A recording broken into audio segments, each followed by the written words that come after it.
திருச்சிற்றம்பலம். தென்னாடுடைய சிவனே போற்றி, எந்நாட்டவர்க்கும் இறைவா போற்றி.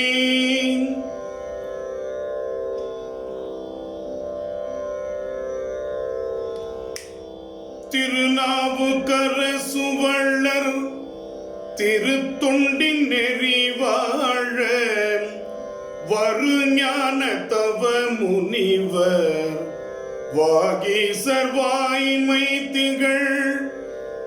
திருநாவுக்கரசுவள்ளர் திருத்தொண்டின் நெறிவாழ வருஞான தவ முனிவர் வாகீசர் வாய்மை திகழ். பெருநாம சீர்பரவல் உருகின்ற பேருலகில் ஒரு நாவு குறை செய்ய ஒண்ணாமை உணராதேன். பெருநாம சீர்பரவல் உருகின்ற பேருலகில் ஒரு நாவு குறை செய்ய ஒண்ணாமை உணராதேன்.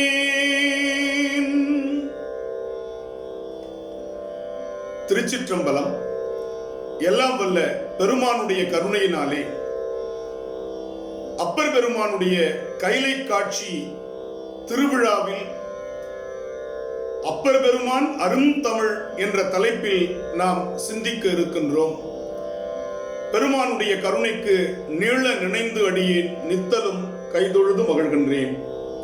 அனைவருக்கும் பணிவான வணக்கம். அப்பர் பெருமானுடைய அருந்தமிழ்.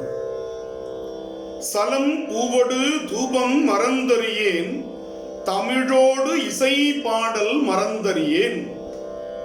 முதல் திருப்பதிகத்தில் பதிவு செய்கிறார், இசையோடு தமிழ் என்று பதிவில்லை, தமிழோடு இசை பாடல் மறந்தறியேன். எனவே அப்பர் பெருமானுடைய தமிழ் எப்படிப்பட்ட தமிழ்? வாக்கிற்கு அருணகிரி என்று சொல்லுமா போலே அதற்கு முன்னாலே தோன்றிய அப்பர் பெருமானை சொல் உறுதிக்கு அப்பர் என்று குறிப்பிடுவார்கள், பாராட்டுவார்கள். தமிழ் அற்புதமான ஒரு மொழி என்பதை அப்பர் பெருமானுடைய தேவாரப்பாக்கள் கொண்டு நாம் எளிமையாக புரிந்து கொள்ளலாம். அவருடைய திருமுறைகள் 12 திருமுறைகளில் 4, 5, 6 என்ற எண்ணிக்கையில் 3ஆக நம்முடைய நம்பியாண்டார் நம்பி அவர்களால் தொகுக்கப்பட்டுள்ளது. 4ஆம் திருமுறை என்று சொல்லக்கூடிய திருநேரிசை திருவிருத்தம், 5ஆம் திருமுறை திருக்குறுந்தொகை, 6ஆம் திருமுறை திரு தாண்டகம். அதனால் அப்பர் பெருமானுக்கு தாண்டக வேந்தர், தாண்டக சதுரர் என்ற திருநாமங்கள் உண்டு. அப்பன் என்று அழைத்தால் கூட அதில் ஏதோ மரியாதை குறைவு ஏற்பட்டு விடுமோ என்று கருதிய காழி பிள்ளையாம் நம்முடைய ஞானசம்பந்த பெருமான் அப்பரே என்று மகிழ்வாக அழைத்து பெருமை கொண்டார். வாகீசர் மருள் நீக்கியார் என்ற இயற்பெயர் தாங்கி இந்த மண்ணில் அவதரித்த அப்பர் பெருமான் திருநாவுக்கரசு என்று இறைவனால் திருநாமம் சூட்டப்பெற்றவர்.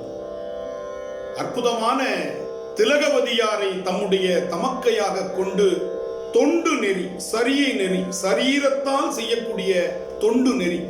சேக்கிழார் குறிப்பிடுவார், திருநாவுக்கரசு வளரு திருத்தொண்டு. அது வினைத்தொகை.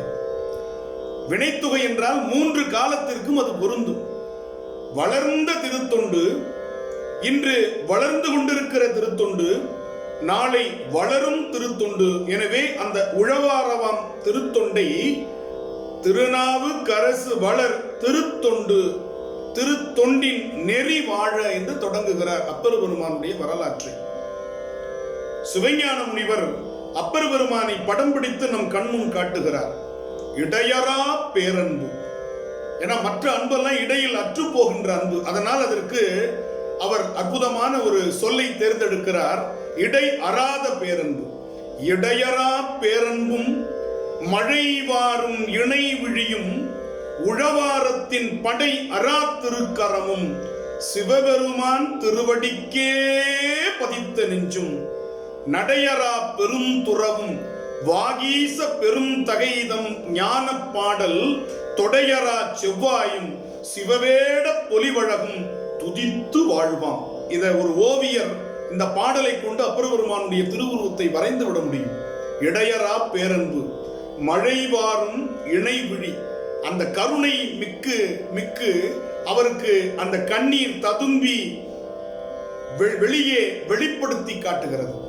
அன்பிற்கு உண்டு அடைக்கும் தாள் ஆர்வலர் குன்கணீர் பூசல் தரும் என்று தெய்வப் புலவர் சொல்லுமா போலே அன்பின் மிகுதியால் அப்பர் பெருமானுடைய கண்கள் ஈரம் செறிந்த கண்கள்.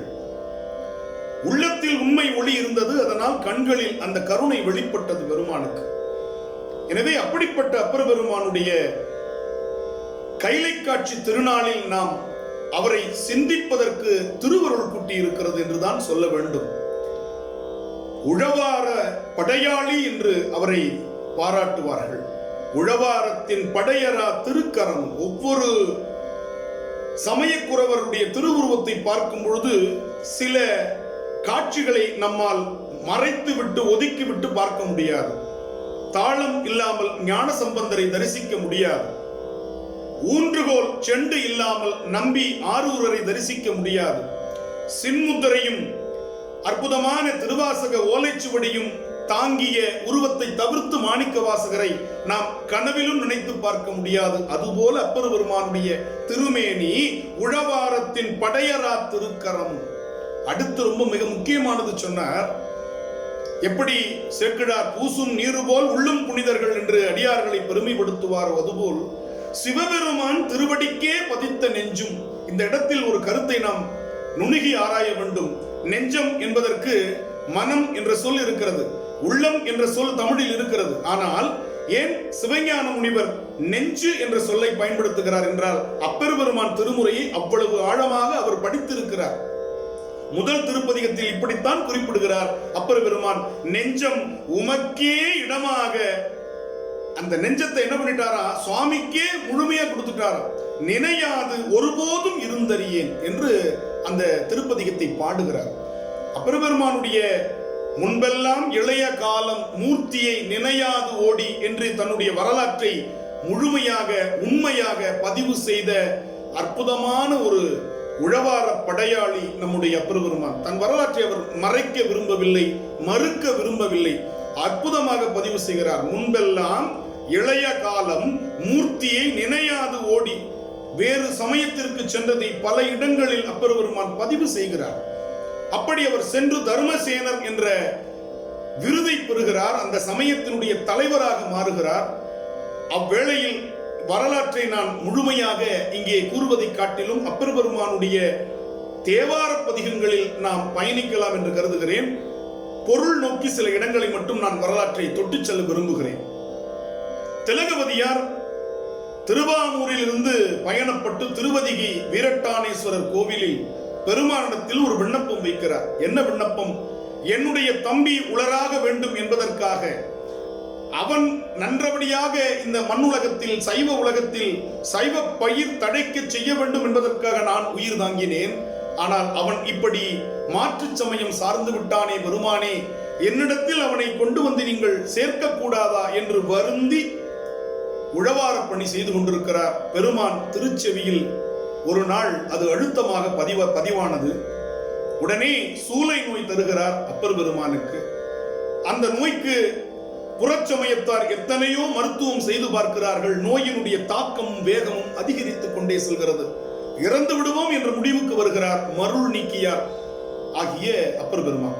உடனே நாம் இறக்கும் முன் நமக்காகவே உயிர் தாங்கி வாழ்ந்து கொண்டிருக்கக்கூடிய தமக்கையாரை ஒரு முறையேனும் தரிசனம் செய்துவிட்டு இறந்து விடுவோம் என்று திருவதிக்கு பயணப்படுகிறார். தமக்கையார் திருவடிகளில் விழுந்து வணங்குகிறார். உடனே திலகவரியார் திருநீர் இடுகிறார்கள். சிவாய நம என்ற மந்திரத்தை உபதேசம் செய்கிறார்கள். சைவத்தில் முதல் தீட்சை கொடுத்தது ஒரு பெண்மணி. சைவத்தில் பண்களை முறையாக மீட்டுருவாக்கம் செய்து பதிவு செய்தது ஒரு பெண்மணி, காரைக்கால் அம்மையார். அதுபோல தீட்சை என்று முதலில் நமக்கு சைவத்தில் செய்து வைத்தது திலகவதியார் என்கின்ற பெண்மணி என்பதை நாம் மறந்து போகக்கூடாது. பெண்கள் தீட்சை கொடுக்கலாமா, பெண்கள் தீட்சை எடுக்கலாமா என்ற சந்தேகத்துக்கெல்லாம் 7ஆம் நூற்றாண்டிலேயே முற்றுப்புள்ளி வைத்தவர் நம்முடைய திலகவதியார். திலகவதியார் திருநீரு இட பெருவாழ்வு வந்ததென மகிழ்ந்தார் நம்முடைய அப்பர் பெருமான். சூளையினுடைய வேகம் குறைவதை காணுகிறார். உடனே திலகவதியார் இந்த அதிகை வீரட்டான பெருமானை மனமால், காயத்தால், வாக்கால் ஒன்றிணைந்து பாடு என்று சொல்கிறார். கொல்லிப்பண்ணில் அற்புதமாக நம்முடைய நாவுக்கரசர் அந்த இடத்தில் ஒரு பாடலை பாடுகிறார். வயிற்று வலி அவரை எந்த அளவிற்கு தாக்கியிருக்க வேண்டும் என்பதை அந்த பதிகத்தை படித்தவர்களால் உணர்ந்து கொள்ள முடியும். அருமையான பாட்டு. எனக்கு யமனை போல இந்த நோய் வந்திருக்கிறது என்று பரிதவிக்கிறார், துடிதுடிக்கிறார். வேர்த்தும் புரண்டும் விழுந்தும் எழுந்தால் என் வேதனை ஆயின விலக்கியிடாய், ஆத்தார் புனல் சூழ் அதிகைக்கடியில வீரட்டான துறை அம்மானே என்று நிறைவு பாடலில் சொல்வார். அந்த முதல் பாடல் இசையோடு நாம் பயணிக்க வேண்டிய நேரம் இது.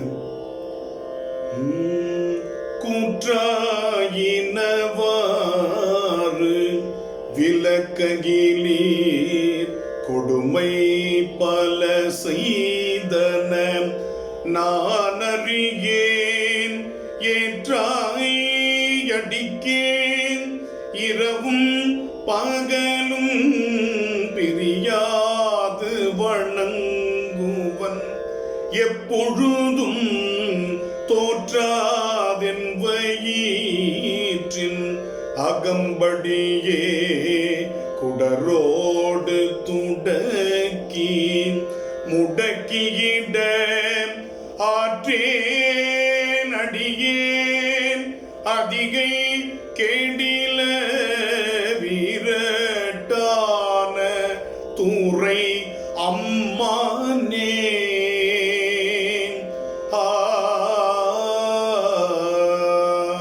பதிகம் பாடுகிறார். வயிற்று வலி முழுமையாக நீங்குகிறது. உடனே அவர் முழுமையாக சைவத்திற்கு திரும்புகிறார். இதை அறிந்த பல்லவ மன்னனும் புறச்சமயத்தார்களும் அவருக்கு தொல்லைகள் கொடுக்க தொடங்குகிறார்கள். நீற்றறையில் வைத்து அவரை தீர்த்து விடுவது என்று முடிவு செய்கிறார்கள். நீற்றறை என்பது சுண்ணாம்பு காலவாய். அந்த வெப்பத்தில் அவரை தகித்து விட வேண்டும் முடிவு செய்கிறார்கள். உள்ளே சென்று அற்புதமாக திருப்பதிகம் பாடுகிறார். ஒரு செய்தியை இங்கே நான் நினைவூட்ட விரும்புகிறேன். திருஞான சம்பந்தர் தேவாரம், திருநாவுக்கரசர் தேவாரம், சுந்தரர் தேவாரம் என்று நாம் எல்லாவற்றையும் தேவாரம் என்று சொன்னால் கூட தேவாரம் என்ற சொல்லுக்கு முழுமையான உரிமை உடையவர் திருநாவுக்கரசர் மட்டும்தான். திருஞான சம்பந்தருடைய பதிகங்களுக்கு திருக்கடை காப்பு என்பது பெயர். நம்பியாரூரர் சுந்தரருடைய பாடல்களுக்கு திருப்பாட்டு என்பது பெயர். தேவாரம் என்ற சொல் அப்பர் பெருமானுடைய பதிகங்களுக்கு மட்டும்தான். ஆனால் பிற்காலத்தில் அந்த அமைப்பு கருதி அனைத்தையும் மூவர் தேவாரம் என்று பொதுமைப்படுத்தக்கூடிய வழக்கம் வந்துவிட்டது. தே என்றால் இறைவன், வாரம் என்றால் அன்பு. இறைவன் மீது அன்பை வெளிப்படுத்துகிற பாடல் என்பது ஒரு பொருள். தே என்றால் இறைவன், வாரம் என்றால் இசைப்பாட்டு என்று ஒரு பொருள் உண்டு.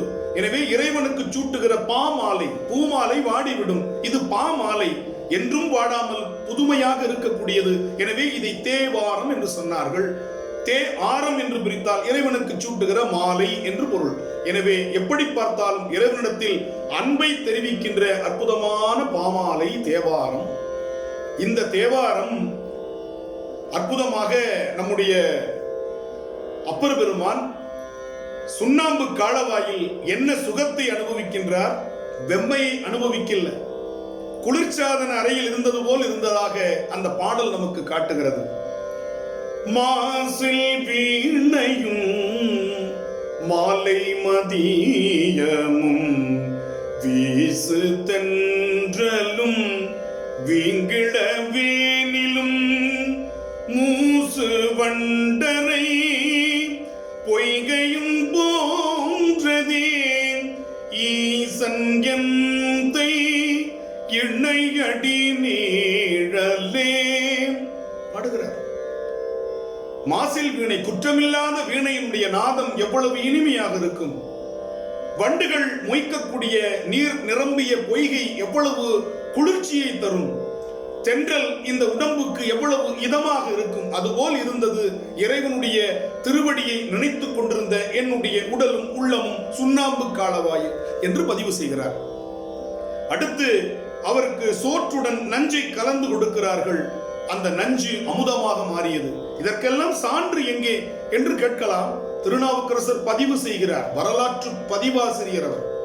மிகப்பெரிய பதிவை செய்கிறார்.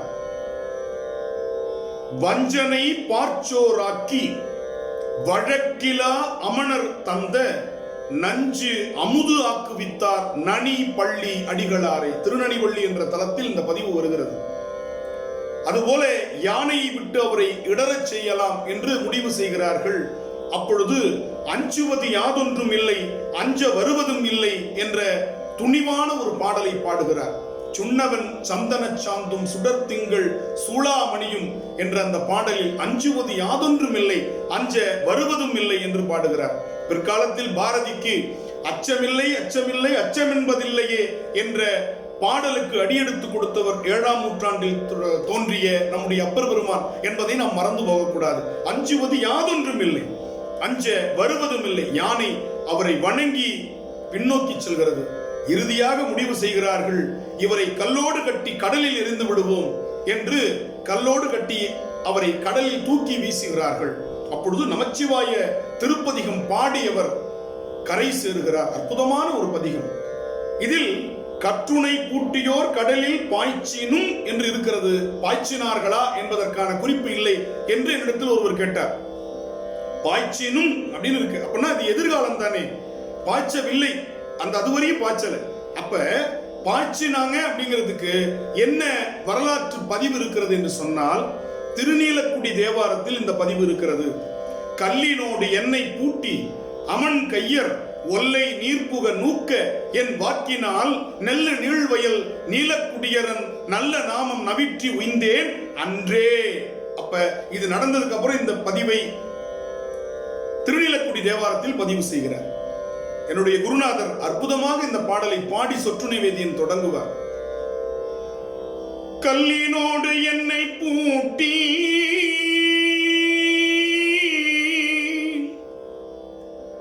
என்னை கல்லினோடு பூட்டி அமன் கையர் ஒல்லை நீர் புக நூக்க என் வாக்கினால் நெல்லு நீழ்வயல் நீலக்குடியரன் நல்ல நாமம் நவிற்றி உய்ந்தேன் அன்றே.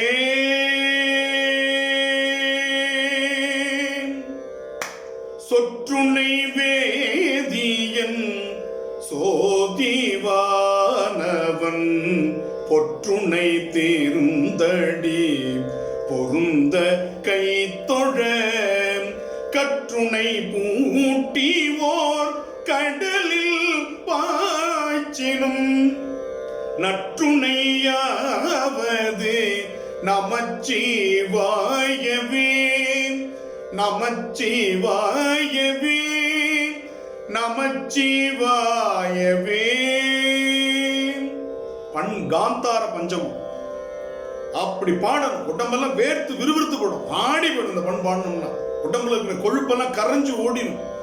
தேவாரம் பாடினா குறைஞ்சபட்சம் வாயில் இருக்கிற கொழுப்பு குறையும், உடம்புல இருக்கிற கொழுப்பு கரையும். ஒன்னு குறையும், இன்னொன்னு கரையும். அதனால முதல்ல தேவாரம் பாடி வாய் கொழுப்பை நம்ம குறைச்சிக்குவோம். அதுக்கப்புறம் உடம்பு கொழுப்பை தேவாரம் தொடர்ந்து பாடி கரைச்சிடும். அதற்கெல்லாம் இந்த பதிகம் அற்புதமான பதிகம். காந்தார பஞ்சமம் பாடுகிறார். கல் தெப்பமாக மிதக்கிறது, கரையேற விட்ட குப்பம் என்று இன்றும் திருப்பாதிரி புலியூருக்கு பக்கத்தில் ஒரு இடம் இருக்கிறது. அங்கே அப்பர் பெருமான் கரை சேர்கிறார். இன்றாளுமாய் எனக்கு எந்தையுமாய் தோன்றா துணையாய் இருந்தனன் தன் அடியோங்கட்கே என்று அங்கே தோன்றா துணை நாதராக விளங்கக்கூடிய பெருமானை படுகிறார். தொடர்ந்து அவருக்கு நாம் புறச்சமயம் சார்ந்து பலகாலம் இருந்து விட்டோமே என்ற ஒரு ஏக்கம் இருந்து கொண்டே இருக்கிறது. எனவே நம்முடைய சிவ அடியார்கள் தம்முடைய தோள்களில் சூலத்தையும் இடபத்தையும் குறித்திருப்பதை நாம் பார்த்திருக்கிறோம். இந்த வழக்கத்தை மரபை தொடங்கி வைத்தவர் அப்பர் பெருமான். அவர் கேட்கிறார் பெருமானிடத்தில், என்னை முழு செய்வனாக நீ ஏற்றுக்கொண்டாயா என்பது எனக்கு தெரியவில்லை. அப்படி நீ ஏற்றுக்கொண்டாய் என்று சொன்னால் அந்த இடபக்குறியும் சூலக்குறியும் என் மேல் நீ பொறித்து கொடுக்க வேண்டும் என்று முதல்ல ஒரு விண்ணப்பத்தை போடுகிறார். ஆங்கிலத்தில் அப்ளிகேஷன் இன்னைக்கு சொல்றமே, விண்ணப்ப படிவம். முதல்ல விண்ணப்பம் போட்டது யாருன்னா 7ஆம் நூற்றாண்டுல அப்பர் பெருமான் சொல்றார். பொன்னார் திருவடிக்கு ஒன்று உண்டு விண்ணப்பம், போற்றி செய்யும் என் ஆவி காப்பதற்கு இச்சையுண்டே, இருங்கூற்று அகல மின்னாரும் மூவிலை சூலம் கென்மேல் புரி மேவு கொண்டல் துன்னார் கடந்தையுள் தூங்கானை மாட சுடற்கொழுந்தே. என்ன அழகான பாடல்! தூங்கானை மாட சுடற்கொழுந்தே பொன்னார் திருவடிக்கு ஒன்று உண்டு விண்ணப்பம். ஒரே ஒரு விண்ணப்பம், யார் எனக்கு அந்த சூல அடையாளத்தை தரக்கூடாதா என்று கேட்கிறார். இறைவன் தம்முடைய சிவகணத்தை அனுப்பி அந்த இடவக்குறியும் சூலக்குறியும் பொறித்து அருளுகின்றார். அப்படியே வரார். திருச்சத்தி முற்றம் சோழ நாட்டில் இருக்கக்கூடிய அற்புதமான ஒரு தலம். அங்க வந்த உடனே அவருக்கு பெருமானுடைய திருவடி தன்னுடைய தலையில் தாங்க வேண்டும். தாழ் தலை என்று சொல்வார்கள், தாடலை. அந்த தத்துவத்தின் அடிப்படையில் பெருமாண்டத்தில் திருவடி தீக்கை பெற வேண்டும் என்ற பேரவா அவருக்கு தோன்றுகிறது. அங்கே கேட்கிறார், எனக்கு திருவடி தீட்சை கொடுக்க கூடாதா பெருமானே அப்படின்னு ரொம்ப வருந்தி பெருமானுடைய திருவடிகள் தம்முடைய தலையை பொருந்தி வைத்து அழுது புலம்புகிறார். இந்த திருவடி கிடைக்காமல் நான் இறந்து போவேனானால் என்ன நினைப்பார்கள்? உன்னை அல்லவா பழி தூற்றுவார்கள். உனக்கு பழி வரக்கூடாது பெருமானே, எனவே எனக்கு திருவடி சூட்டி விடு என்று கேட்கிறார். அருமையான பாடல்.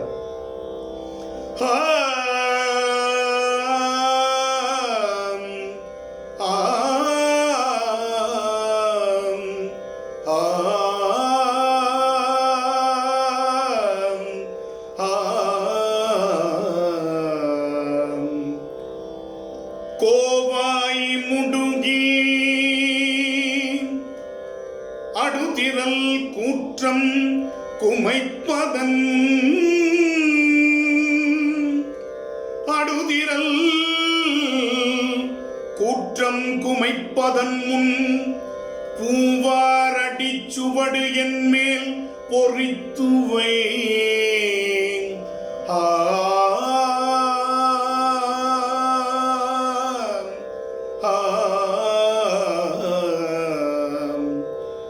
கூற்றம் குமைப்பதன் முன் கோவாய் முடுங்கி அடுதிரல் கூற்றம் குமைப்பதன் முன் பூவாரடி சுவடு என் மேல் பொறித்துவை. போக விடின் மூவா முழுப்பழி மூடும் கண்டாய் முழங்கும் தழற்கை தேவா தேவா, முழங்கும் தழற்கை தேவா. திருச்சத்தி முற்றத்து உறையும் சிவக்கொழுந்தே, சத்தி முற்றத்து உறையும் சிவக்கொழுந்தே, சக்தி முற்றத்து உறையும் சிவக்கொழுந்தே.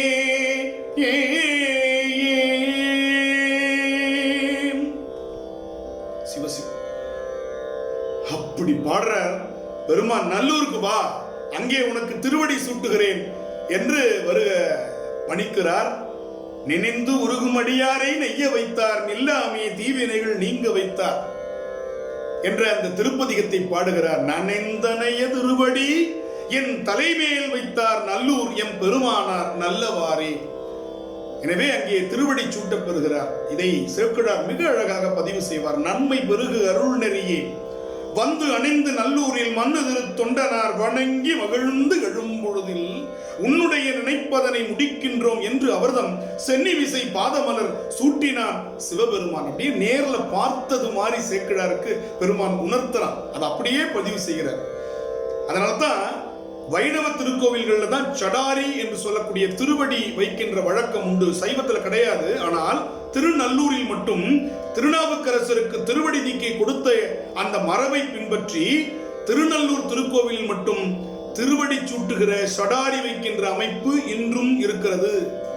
அது மட்டுமல்ல, அந்த சிவலிங்கம் மணற்கல் என்று சொல்லக்கூடிய ஒரு வித்தியாசமான ஒரு கல்லினால் ஆன சிவலிங்கம், சுயம்பு மூர்த்தி, பிருகுமுனிவர் வழிபட்ட ஒரு திருமேனி.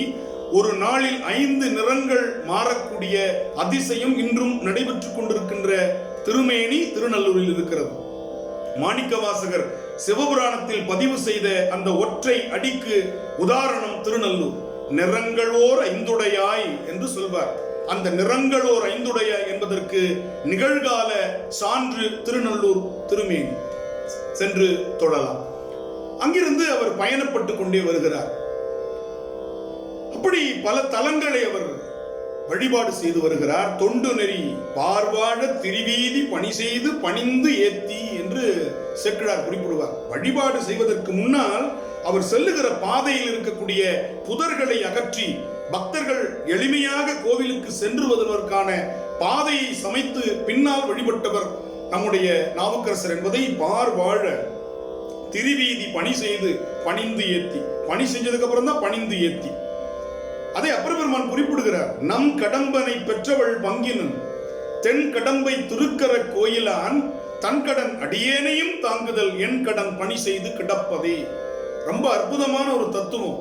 என் கடன் பணி செய்து இருப்பதேனா காத்திருப்பு, ஏதோ ஒன்று எதிர்பார்ப்பு இருக்கிறது என்று பொருள். ஆனால் அங்கே அவர் சொல்கிறார், என் கடன் பணி செய்து கிடப்பதே. கிடப்பது என்பது ஒரு சடலத்தை போல எந்த எதிர்பார்ப்பும் இல்லாமல் பணி செய்து கொண்டே இருப்பதுதான் என்னுடைய கடமை. என்னை பார்த்துக் கொள்வது, எனக்காக வேண்டிக் கொள்வது என்னுடைய வேலை இல்லை, என்னை படைத்த உன்னுடைய வேலை அது. எனவே தன் கடன் அடியேனையும் தாங்குதல். முதல் பாட்டில் சொன்னார், தன்னை அடைந்தார் இடர் தீர்ப்பது அன்றோ தலையாயவர் தம் கடன் ஆவதுதான் அண்ணன் அடையார் அதிகை கடில வீரட்டான துறை அம்மானே. எனவே உன்னை அடைஞ்சாச்சு, நான் உன்னுடைய திருவடியை பற்றி விட்டேன். எனவே எனக்கு என்ன வேணும்னு எப்ப வேணும்னு உனக்கு தெரியும். நான் வேண்ட மாட்டேன், கேட்க மாட்டேன். பதிவு செய்கிறார், என் கடன் பணி செய்து கிடப்பது. இதுதான் அப்பர் பெருமானை நமக்கு அடையாளப்படுத்தக்கூடிய அற்புதமான ஒரு ஒற்றை அடையாள வரி. என் கடன் பணி செய்து கிடப்பதே. அப்பர் பெருமானுடைய உடம்பையே கோவிலா பார்த்தவர். அருமையான பாடல். அவர் சரியை நெறியில் இருந்து சரியையில் சரியை, சரியையில் கிரியை, சரியையில் யோகம், சரியையில் ஞானம், சரியையில் இருந்து அந்த ஞானத்தை அடைந்து முக்தி பெற்றவர். எனவே சரியையில் நின்றுட்டாரு நம்ம நினைச்சிடக்கூடாது. சரியையிலிருந்து ஞானத்தை அடைகிறார். அது ஒரு பாடல் அற்புதமா நமக்கு தெரிவிக்கும்.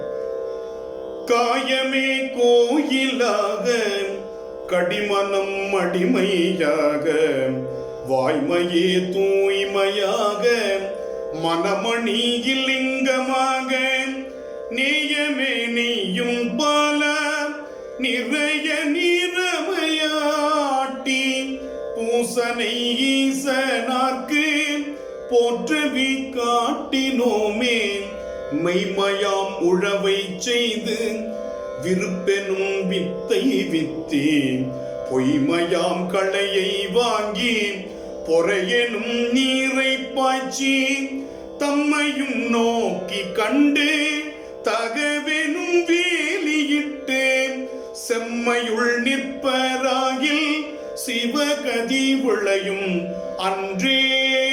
ஒரு விவசாயம். அவர் வேளாண் குடும்பத்தை சார்ந்தவர், விவசாயத்தை பற்றி முற்றிலும் அறிந்தவர்.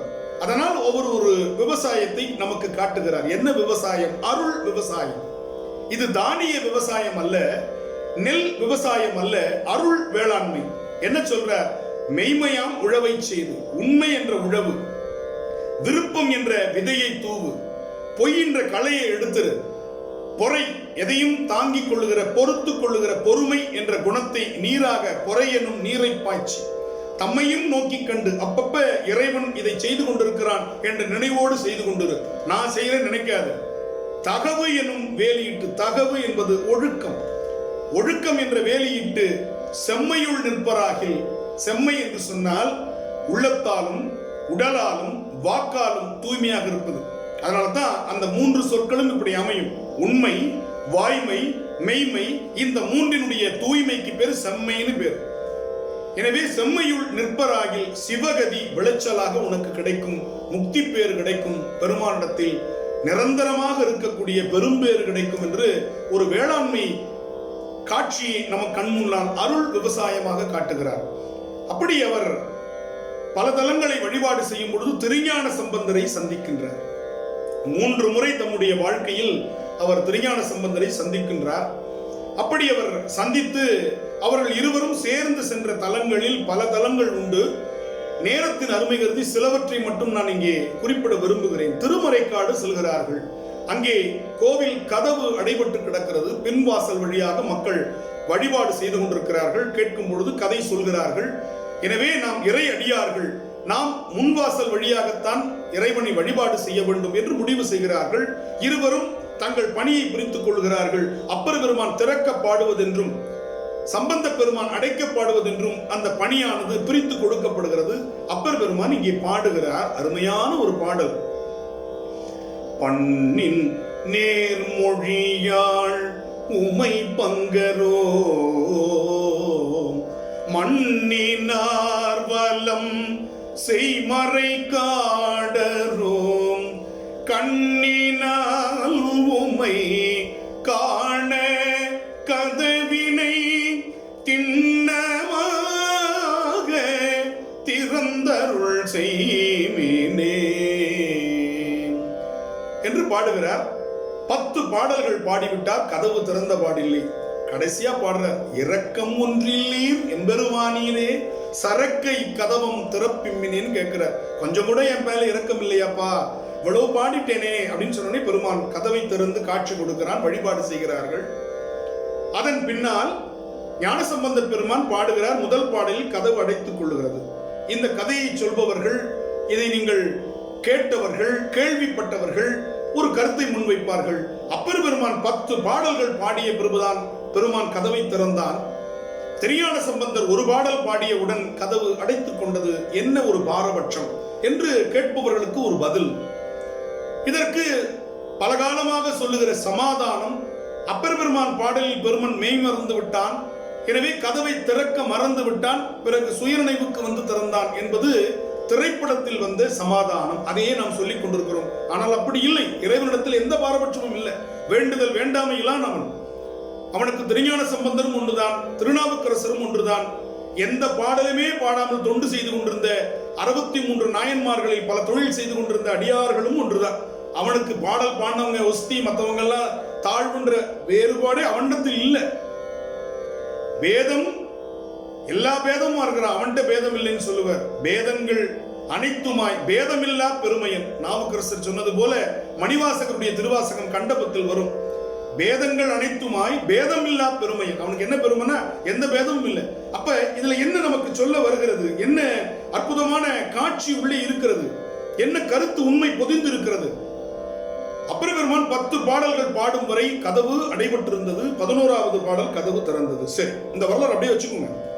ஞானசம்பந்தர் முதல் பாடல் பாடினோடனே கதவு அடைச்சாச்சு இல்ல. அதுக்கப்புறம் அவர் பதிகத்தில் எத்தனை பாட்டு இருக்கு? சதுரம் மறைதான் பதிகத்தை பாருங்க, 11 பாடல் இருக்கு. அப்ப அவர் முதல் பாட்டு பாடிட்டு வந்துடல. மீதி எத்தனை பாட்டு பாடினாரு? 10 பாட்டு பாடினார். அப்ப இப்போ ஒரு கணக்குக்கு வாங்க. முதல் பாட்டில் கதவு அடைத்துக் கொண்டது என்றால் மீதி 10 பாடல் ஞானசம்பந்தர் பாடிய பொழுது பெருமான் கதவை அடைத்துக் கொண்டுதான் கேட்டான். அதை போலத்தான் நாவுக்கரசருடைய 11 பாடல்களும் 10 பாடல்கள் கதவு அடைத்து கேட்கப்பட்டது. ஒரு பாடல் கதவை திறந்து கொண்டு கேட்டான். ஞானசம்பந்தருக்கும் ஒரு பாடலை கதவை அடைத்துக் கொண்டு அவன் மீதி 10 பாடலும் கதவை அடைத்துக் கொண்டுதான் கேட்டான். எனவே அடியார்களிடத்தில் பெருமான் எந்த வேதத்தையும் காட்டவில்லை என்பது இந்த வரலாற்றை நாம் நுணுக்கமாக புரிந்து கொண்டால் தெளிவாகும். இப்படி அவர்கள் பல தலங்களுக்கு செல்கிறார்கள். திருவிழிமலைக்கு செல்கிறார்கள். அங்கே பஞ்சம், உணவு பஞ்சம், அதை நீக்க வேண்டும் என்று முயலுகிறார்கள். இவர்கள் அனைவரும் சமூக பணிதான் சர்வேஸ்வரன் பணி, மக்கள் சேவைதான் மகேசன் சேவை. எனவே மக்கள் துயர் தீர்த்த பின்புதான் வழிபாடு என்பதை கவனமாக கை கொண்டவர்கள் என்பதை நாம் புரிந்து கொள்ள வேண்டும்.